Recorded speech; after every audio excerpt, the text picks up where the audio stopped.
Hello learners, welcome to this live session on BEP analysis and CVP analysis. In this session, more important things I will discuss, we will discuss the basic things also.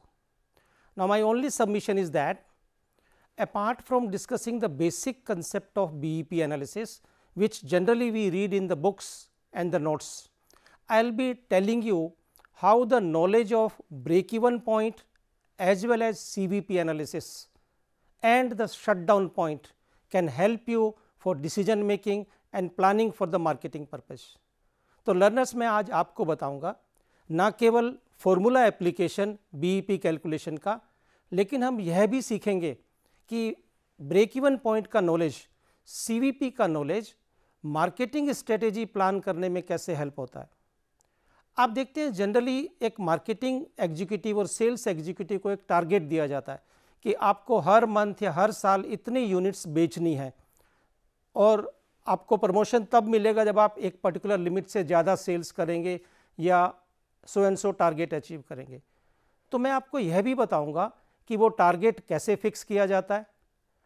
हम यह भी देखेंगे कि एक कई situation में हम देखते हैं कि प्रोडक्ट मार्केट से गायब हो जाता है, तो किस लेवल पे कंपनी को एक प्रोडक्ट का प्रोडक्शन शट डाउन करना चाहिए, डिसकंटिन्यू करना चाहिए. तो हम वीडियो को शुरू करते हैं. पहले हम स्लाइड्स पे कुछ डेफिनेशंस देखेंगे क्विकली, फिर हम आगे बढ़ेंगे, प्रैक्टिस करेंगे उन फॉर्मूला एंड कंसेप्ट्स की.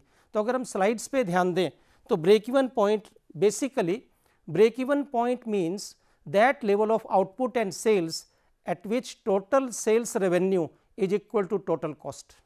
जब मैं टोटल कॉस्ट की बात करता हूं तो it includes total variable cost and total fixed cost. Break even point को हम no profit no loss point भी कहते हैं. At this point total contribution is equal to total fixed cost. और अगर कंपनी इस लेवल से ज़्यादा प्रोडक्शन करके सेल्स करती है तो डेफिनेटली प्रॉफिट होगा, और अगर इससे कम प्रोडक्शन रहेगा तो कंपनी को लॉस होगा. तो इसका मतलब ये होता है कि ब्रेक इवन पॉइंट हम हर प्रोडक्ट के लिए अलग अलग कैलकुलेट करते हैं, और फिर आगे जाके जब इनको हम कंबाइन करेंगे तो पूरी कंपनी के लिए भी ब्रेक इवन पॉइंट, या जिसको कलेक्टिव ब्रेक इवन पॉइंट कहते हैं, वो भी निकल सकता है. तो हम बेसिक अंडरस्टैंडिंग के लिए हर प्रोडक्ट के लिए अलग अलग ब्रेक इवन पॉइंट की कैलकुलेशन को समझेंगे. आप देखिए, एक कंपनी की जो ऑपरेटिंग कॉस्ट होती है, जब मैं ऑपरेटिंग कॉस्ट की बात करता हूं तो it includes all the cost right from the production till the marketing of the goods and services. And this operating cost can be purely classified into two parts, fixed cost and variable cost. अब आप सोच रहे होंगे fixed cost क्या होती है और variable cost क्या होती है. तो फिक्स्ड कॉस्ट को हम यह भी कह सकते हैं कमिटेड कॉस्ट या पीरियड कॉस्ट. ऐसी कॉस्ट जो हर हालत में कंपनी को पे करनी है, चाहे कंपनी का प्रोडक्शन हो या ना हो, सेल्स हो या ना हो. Like monthly rent, salary of the permanent employees, lease rent, ये सारी चीज़ें फिक्स कॉस्ट होती हैं. इनका प्रोडक्शन से या सेल्स से कोई रिलेशनशिप नहीं रहता. तो कंपनी का अगर प्रोडक्शन जीरो भी हो जाए तब भी ये कॉस्ट आपको पे करनी पड़ेगी. It means fix cost has to be paid in all the circumstances, where as variable cost is always incurred और पेड वेन एवर प्रोडक्शन और सेल्स टेक्स प्लेस. अगर प्रोडक्शन जीरो होगा तो वेरिएबल कॉस्ट बिल्कुल नहीं होगी. Like consumption of raw material, consumption of power in the machine which is producing the product, उसका consumption नहीं होगा अगर प्रोडक्ट का प्रोडक्शन नहीं होता. तो variable cost is generally per unit incurred by the company as and when production और sales takes place. आप एग्जाम्पल ये भी ले सकते हैं, सेल्समैन की monthly salary is a fix cost, but salesman को जो हम कमीशन देते हैं कि आप हर यूनिट की बिकने पर 2 रुपया, 1 रुपया, 5 रुपया कमीशन मिलेगा, तो वो कमीशन वेरिएबल कॉस्ट होगा. तो यहाँ देखिए, ब्रेक इवन पॉइंट कैलकुलेट करने के लिए कुछ एजम्पशंस होती हैं. तो अगर आप स्लाइड में देखेंगे, मैंने आपको स्लाइड पे एजम्पशंस भी दी हैं ब्रेक इवन पॉइंट की, कि जो सेलिंग प्राइस पर यूनिट है दैट इज ऑलवेज फिक्स्ड, ये चेंज नहीं होता. Similarly variable cost per unit वो भी चेंज नहीं होगी, and total fixed cost also remains constant. And the best thing is that, or the more important thing is that, company can easily classify the total operating cost into two segments, two parts, that is variable cost and fixed cost. Once these assumptions are met, definitely we can calculate break even point. तो हम next slide में देखते हैं break even point से related और concepts. तो ये देखिए बिहेवियर ऑफ कॉस्ट, आप क्लियरली देख सकते हैं, चाहे आप प्रोड्यूस करें या ना करें या मैक्सिमम प्रोडक्शन तक यूनिट्स प्रोड्यूस करें, ब्लू लाइन आपको बता रही है कि फिक्स कॉस्ट तो इनकर करनी पड़ेगी। वेयर एज ऑरेंज लाइन आपको क्या बता रही है कि सेफ्रॉन लाइन जिसको देख सकते हैं आप, सेफ्रॉन लाइन ये बता रही है कि it is total variable cost, it is direct and proportionate with the output and sales, where as grey line is the sum total of variable cost and the fix cost. So that is basically behavior of total cost, variable cost as well as fixed cost. Then this is the graphic presentation. It means break even point हम graph की help से भी calculate कर सकते हैं। तो graph हो सकता है आपको इमीडिएट अभी समझ नहीं आएगा, क्योंकि जब तक मैं आपको कैलकुलेशन नहीं समझाऊंगा ये ग्राफ नहीं समझ में आएगा। लेकिन आप ग्राफ में देख सकते हैं टेंजेंट पे total sales revenue total cost के बराबर है, and that is our break even point. Definition में भी हमने देखा था such level of output and sales at which total sales is equal to total cost. अब आप देखिए नेक्स्ट स्लाइड में मैंने आपको कुछ फॉर्मूला दिए हैं, तो आप इसका पिक लेके रख सकते हैं, क्योंकि जब मैं प्रैक्टिस करूंगा व्हाइट बोर्ड पे तो आपको ये फॉर्मूला हेल्प करेंगे। तो these are the different formula we use for calculating break even point. अब हम आते हैं व्हाइट बोर्ड पे। व्हाइट बोर्ड पे अगर आप देखेंगे तो मैं आपको बताऊंगा कुछ डेफिनेशंस। सो पहली डेफिनेशन हमारी आती है कंट्रीब्यूशन की,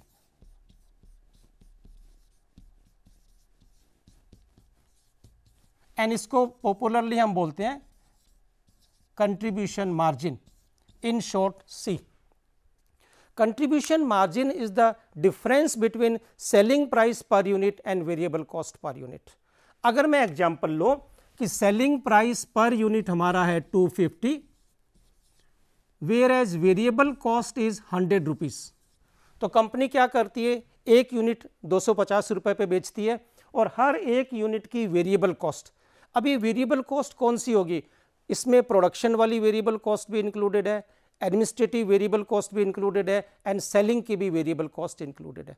तो हर तरह की वेरिएबल कॉस्ट को अगर हम एडअप करते हैं तो it becomes 100। That simply means अगर आपको कंट्रीब्यूशन पर यूनिट कैलकुलेट करना है तो आप फॉर्मूला लगा सकते हैं S माइनस V। इस डेटा को जब हम फीड करते हैं, प्लग इन करते हैं इस पर्टिकुलर फॉर्मूले में, तो मेरा आंसर आता है 150। इसका मतलब हर एक यूनिट जैसे ही बिकती है कंपनी के पास 150 रुपये बच जाते हैं, क्योंकि हमने वेरिएबल कॉस्ट घटा दी है सेलिंग प्राइस में से।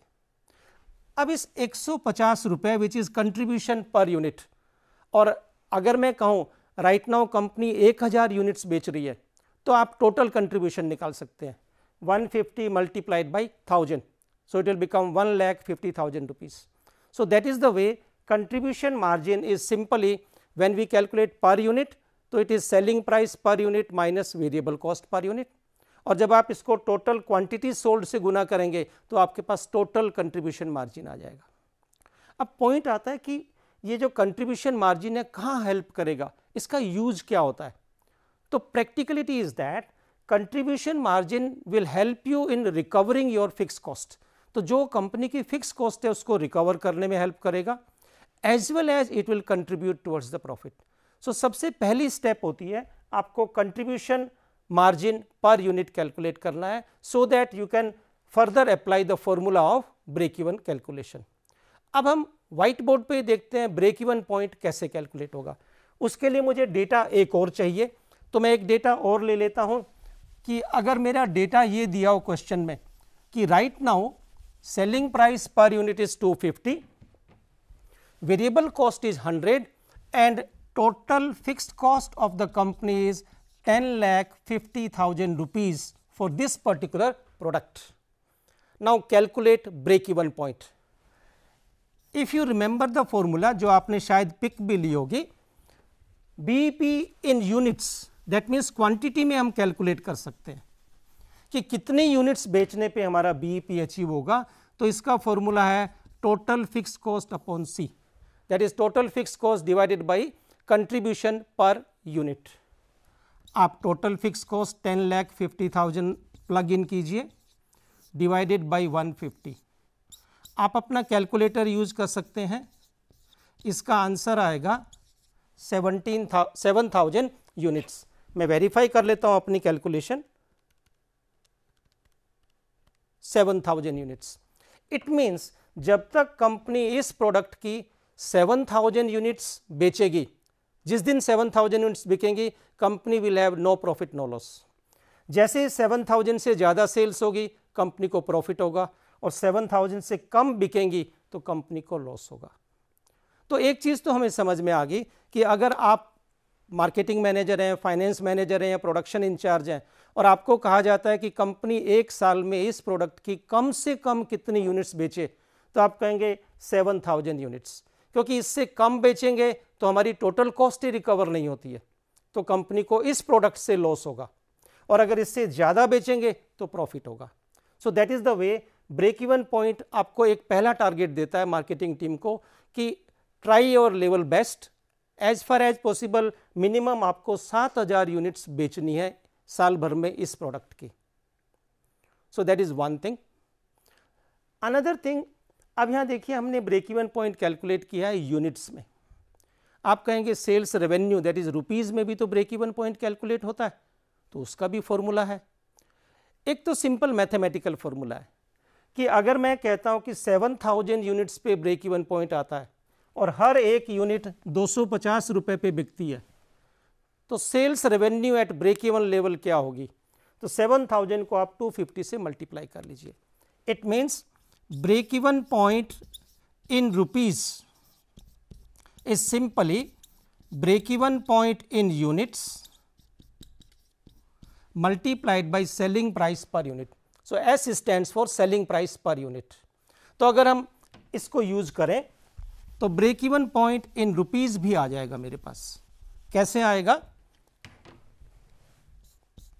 7,000 multiplied by 250. So if you multiply 7,000 with 250, so you will get 17,50,000। तो जब कंपनी की सेल्स रुपीज की टर्म्स में बात करेंगे इस प्रोडक्ट की 17,50,000 रुपीज की होगी, तो कंपनी इस प्रोडक्ट से ब्रेक इवन अचीव कर लेगी। तो एक तरीका हो गया। हाउएवर आपको एग्जामिनेशन में कई बार जो डेटा मिलेगा उसमें पर यूनिट डेटा नहीं दिया होगा, तो उस केस में आप ब्रेक इवन पॉइंट रुपीज में कैसे कैलकुलेट करेंगे? क्योंकि उस क्वेश्चन में, उस न्यूमेरिकल में यूनिट वाइज ब्रेक इवन नहीं निकलेगा। सो सिचुएशन में भी समथिंग लाइक दिस, दैट हमें डेटा ही ऐसा दिया है कि ब्रेक इवन पॉइंट रुपीज में ही कैलकुलेट हो सकता है, तो एक डायरेक्ट फॉर्मूला होना जरूरी है। तो अब मैं आपको क्या बता रहा हूं कि हम एक और नई कंसेप्ट सीखते हैं, फिर पता करते हैं कि ब्रेक इवन पॉइंट रुपीज में कैसे कैलकुलेट होगा। So there is something called as PV ratio, profit volume ratio. Profit volume ratio का सिंपल मीनिंग होता है contribution margin as a percentage of sales revenue. How do we calculate it? C upon S multiplied with 100। C मैंने क्या बताया? Contribution per unit, S is selling price per unit. So अगर आप इसी question को follow करें, how much C we had calculated? 150। So 150 divided by 250 times 100, you get 60%. It means your contribution margin is 60% of your sales value, which is also called as PV ratio or contribution margin ratio. Now by applying this we can calculate break even point in rupees. So break even point in rupees will be TFC divided by PV ratio.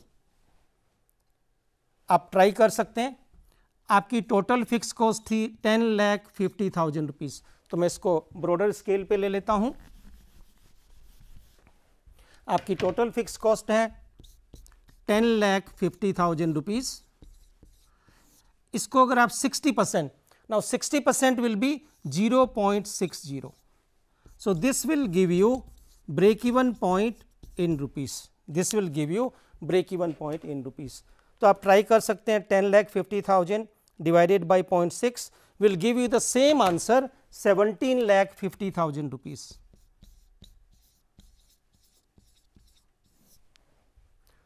So, in an examination question, if we are not given unit wise data, but we are required to calculate the break even point, then yes, this formula can help you in calculating break even point in rupees, can help you in calculating break even point in rupees.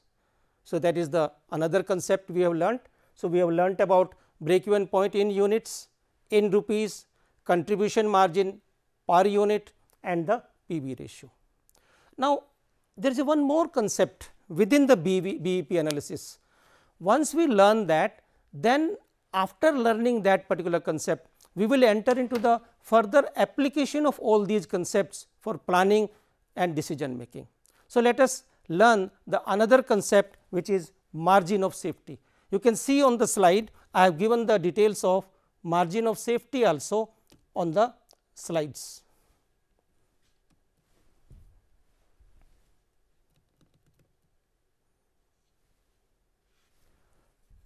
So, we can focus on the whiteboard itself. I will give you the formula.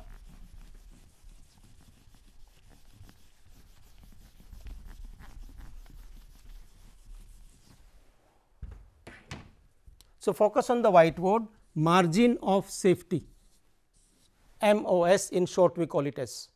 Now, what is margin of safety? Margin of safety is excess of total sales over the break even sales, excess of total sales over the break even sales. It means we can calculate margin of safety in units. It is equal to total sales units minus BEP in units, BEP in units. अगर मैं अपने example के साथ continue करूं कि for example company is selling right now 12,000 units. So, my total sales is 12,000 units, and if you remember, we calculated break even point 7,000 units. So, we will say margin of safety is 5,000 units. इसका मतलब break even level से कितनी ज़्यादा sales कर रही है company, वही cells break even level होती है. तो जब हम यूनिट्स का फॉर्मूला लगाएंगे तो we will get answer for margin of safety in units. Then अगर आपको मार्जिन ऑफ सेफ्टी रुपीज़ में कैलकुलेट करनी है तो सिंपल, टोटल सेल्स रुपीज़ में होगी और ब्रेक इवन पॉइंट भी रुपीज़ में होगा. तो मेरी टोटल सेल्स 12,000 यूनिट्स पे क्या होगी? 12,000 multiplied by 250, 30 lakhs. And break even point हमें याद है 17,50,000. तो मेरा मार्जिन ऑफ सेफ्टी क्या आएगा? 12,50,000 रुपीज़. इसका मतलब यह 12,50,000 रुपीज़ की सेल्स है जो मुझे प्रॉफिट देती है, क्योंकि ब्रेक इवन लेवल पे तो मैंने सिर्फ अपनी टोटल कॉस्ट रिकवर की. तो ये 12,50,000 यूनिट्स की रुपीज़ की सेल्स ही मुझे प्रॉफिट देती है. अब मैं आपको एक चीज़ और बताता हूँ. कई बार एग्जामिनेशन क्वेश्चन इस तरीके का होता है कि आपको टोटल सेल्स नहीं दी, आपको लिमिटेड फैक्ट्स दिए हैं और कंपनी कहती है या एग्जामिनर कहता है, कंपनी भी कह सकती है जब आप कंपनी में हैं, और जब आप पेपर दे रहे हैं तो एग्जामिनर कहेगा आपको. तो एग्जामिनर कहता है कि विद द गिवन फैक्ट्स आपको प्रॉफिट कैलकुलेट करना है, क्योंकि अल्टीमेटली हम किसी भी प्रोडक्ट को बेचते हैं तो टारगेट तो यही होता है कि प्रॉफिट कमाना. तो मैं अब आपको एक छोटा सा फॉर्मूला और व्हाइट बोर्ड पे डिस्प्ले करता हूं जिसका बहुत ज़्यादा यूज होता है मार्केटिंग में. मार्केटिंग में हम उसको कैसे यूज करते हैं? फॉर एग्जाम्पल, ये कंपनी अभी 12,000 यूनिट्स बना के बेच रही है. प्राइस, सेलिंग प्राइस 250 है, वेरिएबल कॉस्ट 100 है एंड टोटल फिक्स कॉस्ट 10,50,000. वही डेटा रखा है मैंने. आपको एग्जामिनर ने कह दिया right now situation is like this, company is having a margin of safety of 11,000 units and PV ratio is 60% and selling price per unit is 250. Only limited facts are given. What are the limited facts? Margin of safety 11,000 units, selling price 250 per unit, PV ratio 60%, calculate profit. अब अगर आपने attentively formula नहीं पढ़े होंगे, याद नहीं होंगे तो प्रॉफिट नहीं कैलकुलेट होगा, क्योंकि यहाँ कुछ फैक्ट्स मिसिंग है. आपको लग रहा है वेरिएबल कॉस्ट मिसिंग है, लेकिन मिसिंग नहीं है, बट टोटल फिक्स कॉस्ट तो एब्सोल्युटली मिसिंग है.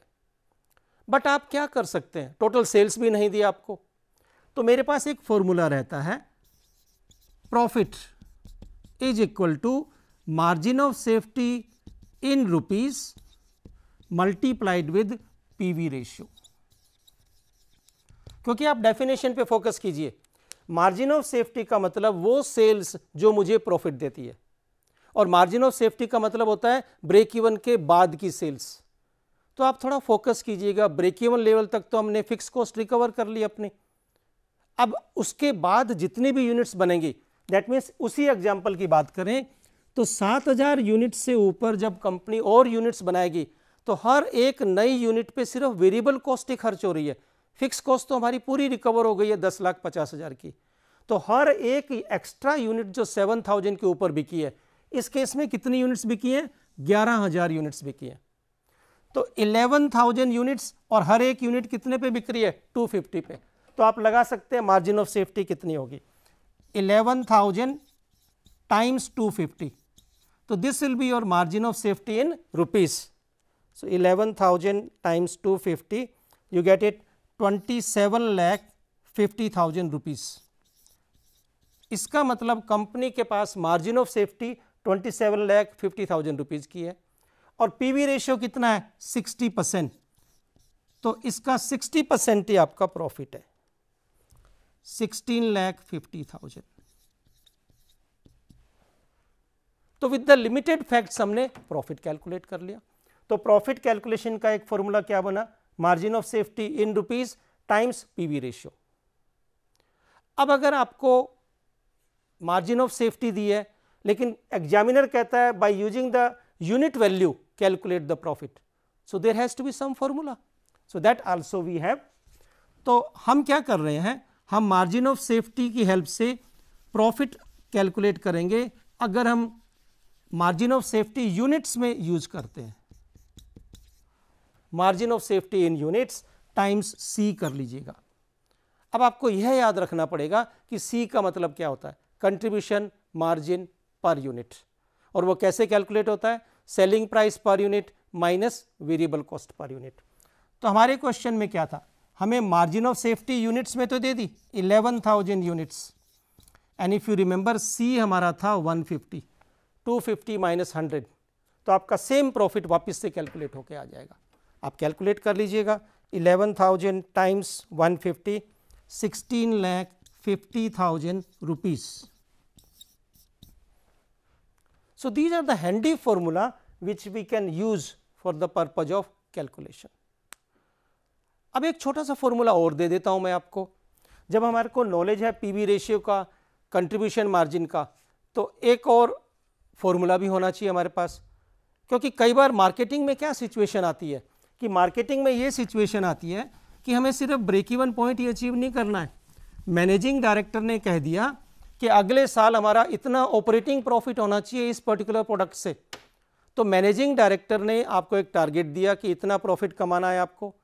तो आप टारगेट कैसे सेट करेंगे, सेल्स टीम का या मार्केटिंग टीम का, यह भी हम सीखते हैं या सीखेंगे. सेकेंडली, कुछ प्रोडक्ट ऐसे होते हैं राइट नाउ आपको लॉस दे रहे होंगे, तो क्या हम उनको डिसकंटिन्यू कर दें, शट डाउन कर दें या नहीं करें. तो इन दो चीज़ों को सीखने के लिए wait for few minutes, 2 minute का हम ब्रेक लेंगे, जाइएगा मत कहीं, वो दोनों ट्रिक्स मैं आपको बताऊंगा. तो मीन टाइम हम एक ब्रेक लेते हैं and then we will assemble again. Thank you.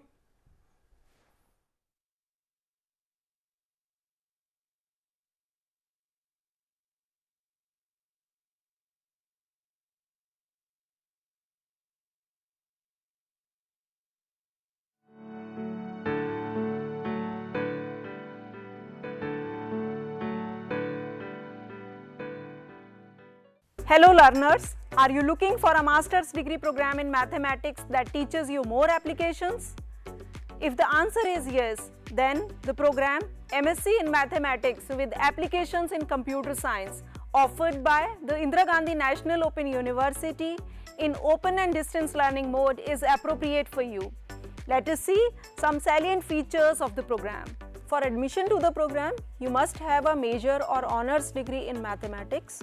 You are also eligible if you have studied 3 subjects with equal weightage at undergraduate level with mathematics as one of the subjects. Mathematics and computer science have always enjoyed a symbiotic relationship. Mathematics has helped in providing a solid theoretical basis for computer science, whereas computer science has enriched mathematics by posing interesting problems that can be solved using tools of mathematics. Because of this close relationship, the program team has designed a curriculum that has a judicious mix of core mathematics courses and exciting elective courses on some of the current applications of mathematics in computer science. This program has 64 credits divided equally over 4 semesters. The medium of instruction is English. The core mathematics courses include algebra, real analysis, complex analysis, programming and data structures, differential equations, probability and statistics worth 34 credits. The 26 credits of elective courses are on graph theory, image processing, soft computing, cryptography, coding theory, computer graphics. Some of the core and elective courses have a practical component consisting of computer-based programming exercises that implement algorithms and techniques taught in the course. To give you some hands-on experience, the program has a project at the 4th semester. After completing the program, you may join research institutes, industry or teaching profession at any level based on your interest and aptitude. You can join the program during the January admission cycle or the July admission cycle. So what are you waiting for? You go to IGNOU Samarth admission portal and register yourself.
Welcome back learners.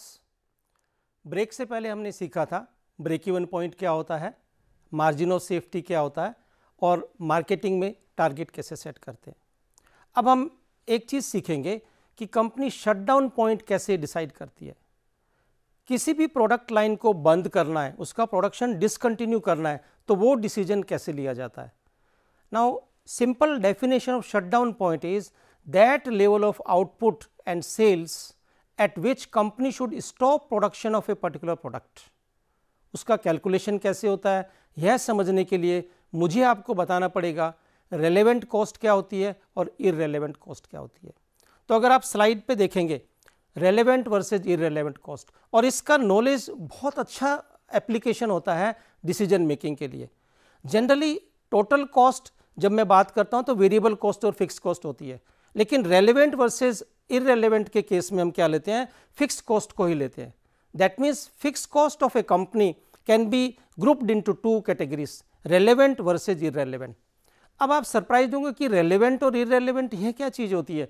तो अगर आप white board पे देखेंगे तो मैंने आपके लिए एक चीज़ डिपिक्ट की है। Total fix cost of a product can be grouped into 2 categories, committed fix cost and discretionary fix cost. By committed fixed cost I mean it has to be incurred even the production is stopped, क्योंकि कुछ cost ऐसी होती हैं कि अगर हम एक product का प्रोडक्शन बंद भी कर दें तो उससे रिलेटेड फिक्स कॉस्ट तो हमें देनी ही पड़ेगी, क्योंकि कंपनी ने एग्रीमेंट कर लिया लॉन्ग टर्म के लिए कि वो सैलरी या वो रेंट आपको देना ही पड़ेगा, चाहे आप वो फैसिलिटी यूज़ करें या ना करें। तो द फिक्स कॉस्ट एलिमेंट और component of total fixed cost which cannot be avoided, which is unavoidable even if the production is stopped or discontinued, that is called as committed fixed cost. Whereas discretionary fixed cost or avoidable fixed cost is the one which can be stopped, avoided by taking managerial decision, that is why it is discretionary fixed cost. तो जैसे company उस particular product का production बंद करेगी तो company कहेगी मुझे वो फिक्स कॉस्ट भी नहीं चुकानी पड़ेगी, तो such fix cost is the irrelevant cost. So relevant cost are the one which get changed और which change as soon as a managerial decision is taken. इसका मतलब अगर एक प्रोडक्ट को आप एक्स यूनिट बेचते हैं और एक्स प्लस यूनिट बेचते हैं तो उन दो लेवल्स की टोटल कॉस्ट में जो डिफरेंस आएगा that will be relevant cost. So relevant cost mean the cost which changes across the changing managerial decision, which changes across changing course of action, whereas irrelevant cost is the one which does not changes. तो यहाँ पे क्या होगा, committed cost तो irrelevant बन जाएगी. क्यों irrelevant बन जाएगी कि कंपनी प्रोडक्ट बनाए या ना बनाए यह कॉस्ट तो हमें देनी ही देनी है. whereas discretionary cost is relevant. Company production बंद करेगी वो नहीं देनी पड़ेगी, कंपनी प्रोडक्शन कंटिन्यू रखेगी वो कॉस्ट देनी पड़ेगी. तो अगर मैं एक छोटा सा एग्जांपल लूँ कि एक पर्टिकुलर प्रोडक्ट जिसकी टोटल फिक्स कॉस्ट है 1,20,000 रुपये, तो कंपनी कहती है कि उस प्रोडक्ट की मेरी टोटल फिक्स कॉस्ट 1,20,000 है, इसमें से 80,000 रुपीज़ तो कमिटेड है कि हर हालत में पे करना ही पड़ेगा चाहे प्रोडक्शन जीरो हो, सेल्स जीरो हो. Where as 40,000 is discretionary. That means अगर उस प्रोडक्ट को हम बेचना बंद कर दें तो हम 40,000 रुपीज़ पे नहीं करने पड़ेंगे, तो बच जाएंगे. अब कुछ फैक्ट्स और देता हूं मैं आपको. सेलिंग प्राइस पर यूनिट इस प्रोडक्ट का है 200 रुपीज़, वेरिएबल कॉस्ट है 120. तो ये जेनरिक नोशंस हैं S and V. S stands for selling price per unit, V stands for variable cost per unit. Company की टोटल फिक्स कॉस्ट 1,20,000 रुपीज़ है. Company right now कितनी units बेच रही है तो वो भी मैं आपका दे देता हूं. Company selling late us say 1,000 units. Now if I ask you calculate break even point, I hope now you can quickly calculate break even point.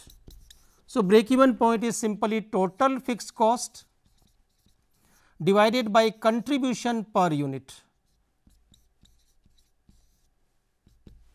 तो आपकी टोटल फिक्स कॉस्ट है 1,20,000, कंट्रीब्यूशन पर यूनिट इन दोनों का gap आ जाएगा.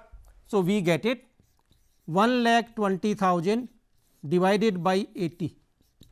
सो you will get an answer 1,500 units. Let me verify. 1,500 units, sorry. It means so long as company produces and sells 1,500 units of this particular product, company has no profit no loss. But मैंने क्या लिखा है, company तो 1,000 units बना रही है. तो इसका एक चीज़ तो क्लियर है कि कंपनी को अभी इस प्रोडक्ट से लॉस हो रहा है. तो क्या कंपनी इस प्रोडक्ट को बनाना बंद कर दे?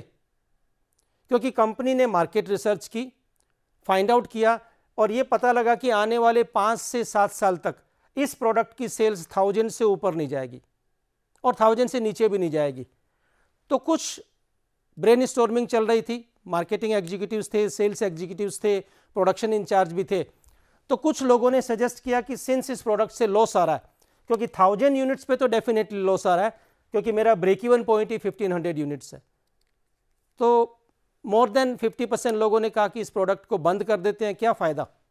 लेकिन let me tell you another concept, shutdown point.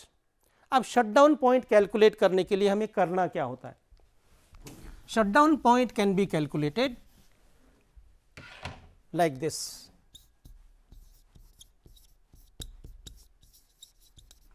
आप इसको रुपीज में भी कैलकुलेट कर सकते हैं और यूनिट्स में भी कर सकते हैं. तो मैं पहले यूनिट्स वाला फॉर्मूला दे रहा हूं.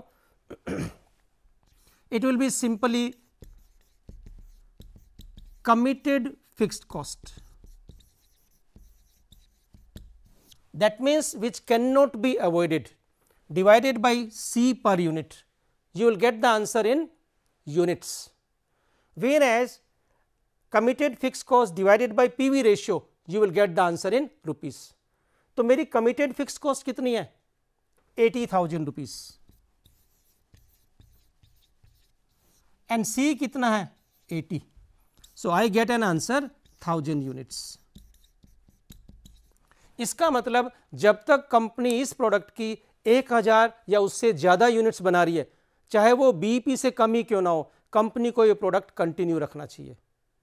लेकिन जिस दिन ये पता लगेगा कि कंपनी 1000 से ज़्यादा यूनिट्स नहीं बना पाएगी, रादर 950, 900 या 800 यूनिट ही बना पाएगी और वो सिनेरियो लंबे टाइम तक चलने वाला है, तो कंपनी को प्रोडक्ट का प्रोडक्शन बंद कर देना चाहिए. अब मैं आपको इसको वेरीफाई करके बताता हूँ. वेरिफिकेशन के लिए हम क्या करते हैं, हम कैलकुलेट करेंगे कि 1000 यूनिट पे मेरा प्रॉफिट कितना रहता है, डेफिनेटली लॉस आएगा. 900 पे कितना होगा और 1100 पे कितना होगा, तो हम क्विकली पहले उसको करते हैं. अब आप देखिए ये सारा गेम किस में आता है, CVP एनालिसिस. अब अगर मैं आपको CVP की डेफिनेशन पहले बताऊं फिर इसका जस्टिफिकेशन बताऊं, तो आप स्लाइड में देखिएगा cost volume profit analysis. Basically CVP analysis means relationship between cost, volume and profit. इसका मतलब इन तीन एलिमेंट्स के बीच में जो रिलेशनशिप होती है that is called as CVP analysis. अब CVP एनालिसिस में प्रैक्टिकल लाइफ में हम क्या करते हैं या एग्जामिनर क्या करता है, एग्जामिनर सिर्फ इतना ही करेगा कि आपको बेसिक न्यूमेरिकल देगा. जैसे मैं यही न्यूमेरिकल ले लूँ, selling price 200, variable cost 120, total fix cost 1,20,000, calculate BEP and profit at present. Examiner ने कहा कि इसमें CVP एनालिसिस भी लगाते हैं, तो he will change either selling price और वेरिएबल कॉस्ट और फिक्स कॉस्ट और any of the two elements and will ask you to recalculate BEP, recalculate the profit. That means the moment any one of the assumptions of BEP is deviated, is liberated, we say we are entering into CVP analysis, because cost, volume and profit are linked with each other. तो उस case में आपको क्या करना है, आपको जो नया चेंज बताया जाएगा कि सेलिंग प्राइस 200 ना हो के 250 हो गया, अब आप BEP कैलकुलेट कीजिए, MOS कैलकुलेट कीजिए, that is margin of safety या प्रॉफिट. तो आपने क्या कर लिया, CVP एनालिसिस कर ली. सिमिलरली अब आप देखिए इसी क्वेश्चन को हम पहले वेरीफाई करते हैं कि किस तरह से शटडाउन पॉइंट का नॉलेज था, फिर मैं आपको बताऊंगा कि आप मार्केटिंग में टारगेट कैसे सेट करते हैं. तो क्विकली हम देखते हैं 1000 यूनिट्स जो बेस है उस पे मेरी सेल्स कितनी आ रही है 2 लाख, वेरिएबल कॉस्ट कितनी आएगी 1,20,000, 120 मल्टीप्लाइड बाय 1000. तो how much is my total contribution 80,000 and what is my total fix cost 1,20,000. So if I deduct 1,20,000 I get a loss of 40,000. तो अभी कंपनी का लॉस कितना हो रहा है 40,000 रुपीज का. अगर कंपनी 900 यूनिट्स ही बना के बेचती है, अगर कंपनी 900 यूनिट्स ही बना के बेचती है तो कंपनी की सेल्स क्या होगी 1,80,000 rupees. 900 multiplied by 200 and 900 units पे वेरिएबल कॉस्ट कितनी होगी 900 बाई 120, 1,08,000 रुपीज. सो हमारा कंट्रीब्यूशन कितना हो गया 72,000. बट मेरी फिक्स कॉस्ट तो उतनी ही है क्योंकि मैं प्रोडक्शन कंटिन्यू कर रहा हूं, तो मेरा लॉस कितना हो गया 48,000. अब आप देखिए हमने कहा था शटडाउन पॉइंट 1000 यूनिट्स होगा, उससे नीचे अगर प्रोडक्शन एंड सेल्स आ जाता है तो प्रोडक्ट बंद कर देना चाहिए, क्योंकि उस केस में आपका लॉस बढ़ना शुरू हो गया.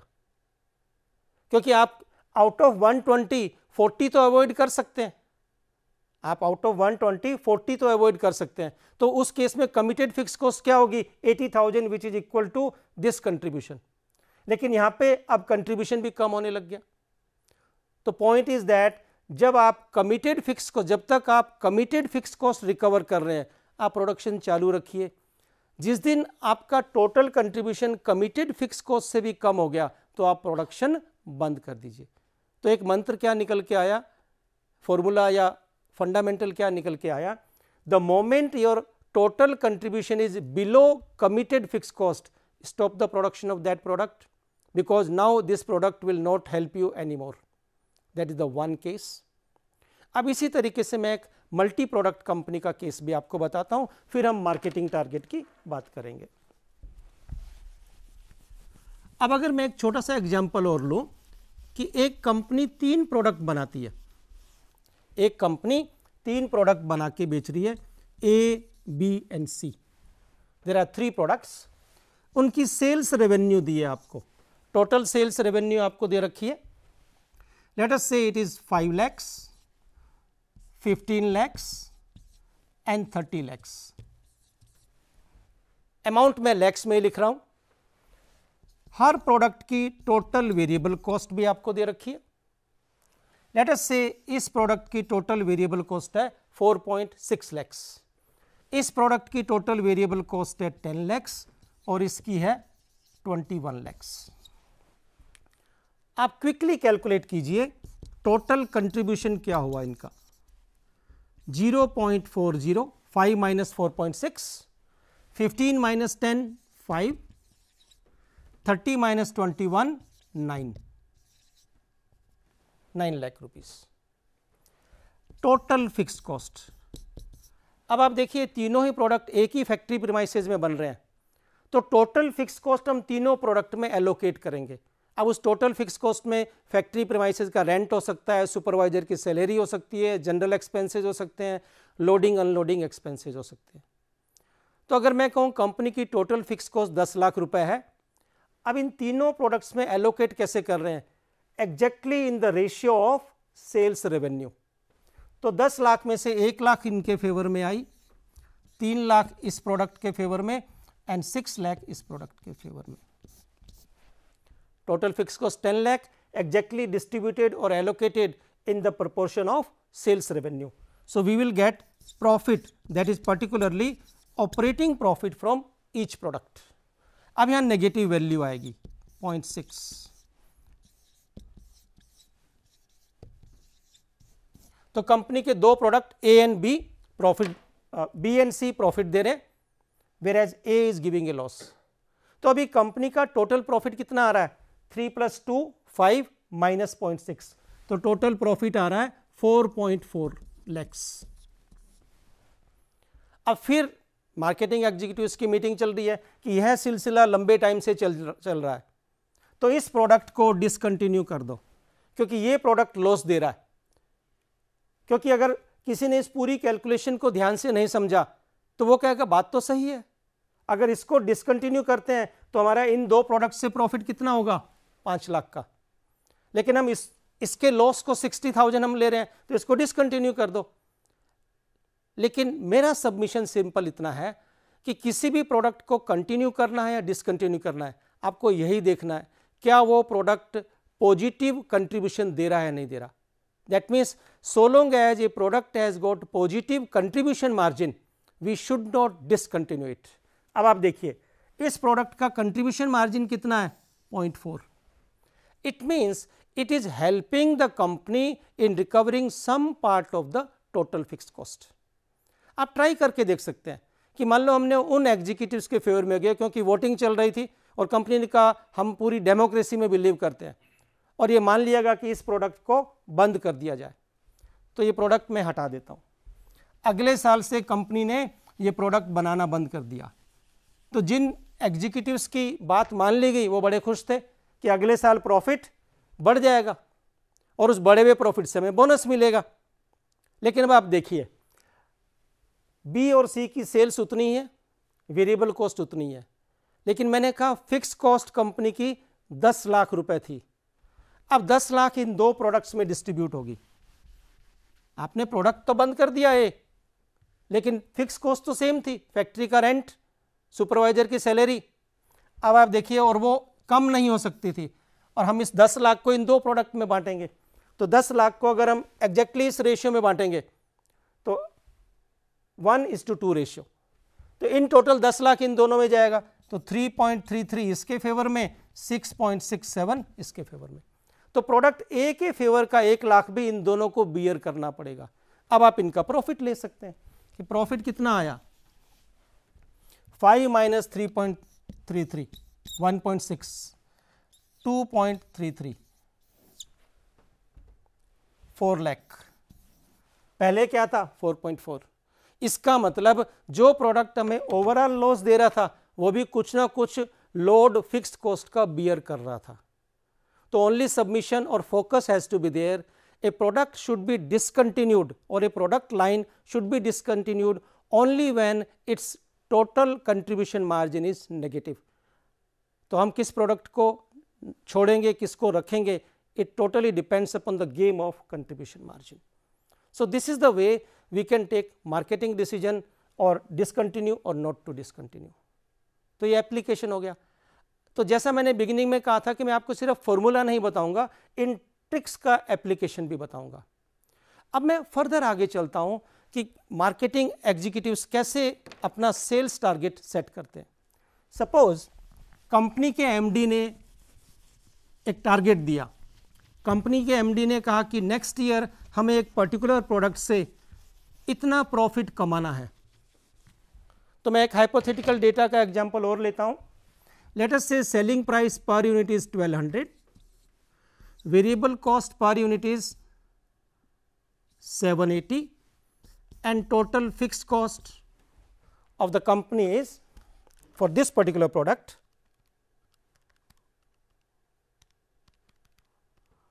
21 lakhs, क्योंकि प्रोडक्ट वाइज हमने एलोकेट करके रखी है।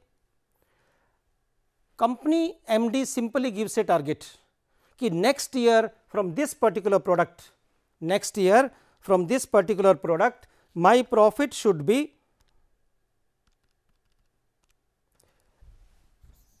84 लाख रुपीस। तो इस अकेले प्रोडक्ट से प्रॉफिट कितना आना है, 84 लाख रुपीस का। Situation is simple. ऐसा न्यूमेरिकल आपको एग्जामिनेशन में भी मिलता है। तो जो न्यूमेरिकल आपको एग्जामिनेशन में मिलते हैं, बुक्स में मिलते हैं, प्रैक्टिकल लाइफ से ही रिलेटेड होते हैं।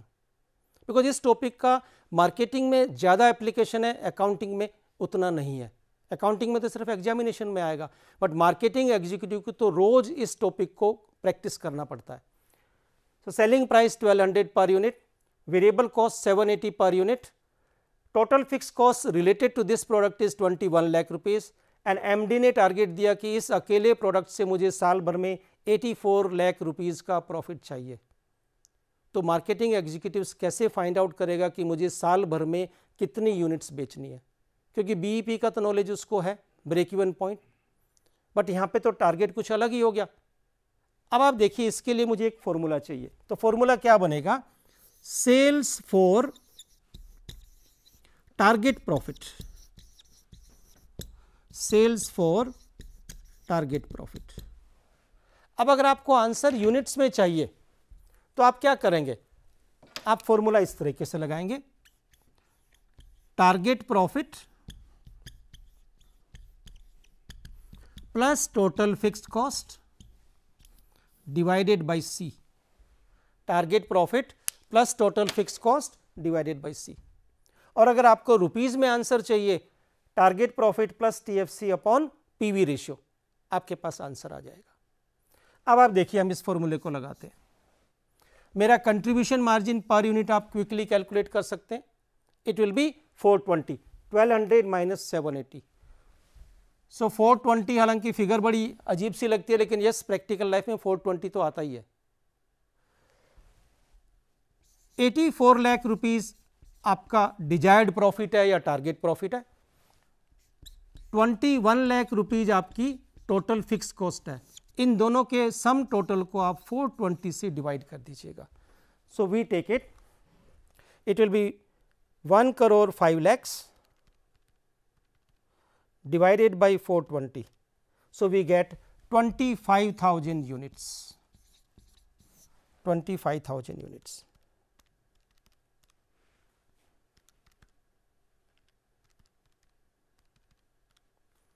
It means the moment company sets a target of 25,000 units, this product will give a profit of 84 lakh rupees. Condition is simple, selling price should be 1200, variable cost should be 780 and fixed cost should be 21 lakhs. So, this is the how target setting is done in the marketing. तो हुआ ना break even point का या CVP analysis का application marketing में ज़्यादा है, production में कम है, थोड़ा बहुत हो सकता है, अकाउंटिंग में है, यस कैलकुलेशन तक सीमित है, लेकिन जब अप्लाई करने की बात आएगी तो मार्केटिंग एग्जीक्यूटिव को ही अप्लाई करना है। अब आप देखिए, जब मार्केटिंग एग्जीक्यूटिव्स की या ट्रेनिंग हो रही होती है तो उनको ये पढ़ाया जाता है कि हमारा प्रोडक्ट 1200 रुपये में बिकता है, 780 हमारी वेरिएबल कॉस्ट है और टोटल फिक्स कॉस्ट 21 लाख रुपए है, और हमारी एट प्रेजेंट सेल्स जो है, कंपनी की जो सेल्स है वो 10,000 यूनिट की है। तो उनको ये भी बता दिया गया कि right now company is selling 10,000 units, और क्विकली उनको बताया कि हमारी टोटल कॉस्ट पर यूनिट क्या आ रही है, 780 तो वेरिएबल कॉस्ट आ रही है। जब 21 लाख रुपए 10,000 यूनिट की कॉस्ट है तो मैथ्स में इतना तो सब कैलकुलेट करते हैं कि एक यूनिट की फिक्स कॉस्ट कितनी है, 210 रुपए, तो उन्होंने यह भी लगा लिया। तो एक यूनिट की टोटल कॉस्ट कितनी हुई, 990। अब यहां देखिए, कंपनी ए है और बी है, दोनों कंपीट कर रही हैं, दोनों का सेम सिनेरियो है। कंपनी ए ने क्या किया, अपने मार्केटिंग एग्जीक्यूटिव्स को ट्रेनिंग में बार बार ये बताया कि हमारे प्रोडक्ट को हम 1200 रुपये में बेचते हैं, उसकी वेरिएबल कॉस्ट 780 है, 210 रुपये फिक्स कॉस्ट है, टोटल कॉस्ट 990 है। ये कंपनी ए ने किया। कंपनी बी ने सिंपल यही बताया, सेलिंग प्राइस 1200, टोटल कॉस्ट 990। इस कंपनी ने अपने एग्जीक्यूटिव्स को पूरी ट्रेनिंग नहीं दी, अपने एग्जीक्यूटिव्स को पूरी ट्रेनिंग नहीं दी। अब दोनों को ही मार्केट में भेज दिया गया। दोनों ही कंपनीज 10-10 हज़ार यूनिट बेच रही थी। एक जगह पे कंपटीशन चल रहा था, गवर्नमेंट बिडिंग करनी थी कि गवर्नमेंट को हमने बिड भेजनी है, बोली लगानी है, सील्ड टेंडर भेजना है। अब यहाँ देखिए, नॉर्मल सेलिंग प्राइस दोनों ही कंपनीज का कितना है, 1200। कंपनी बी के मार्केटिंग एग्जीक्यूटिव, जिसको आज रात 12 बजे तक बिड लॉक करनी थी, उसने कहा मेरी प्रोडक्शन कॉस्ट टोटल कितनी आ रही है, 990 रुपये। तो वो कहता है मुझे तो एनी हाउ ये कॉन्ट्रैक्ट लेना है ताकि मेरा प्रमोशन हो जाएगा।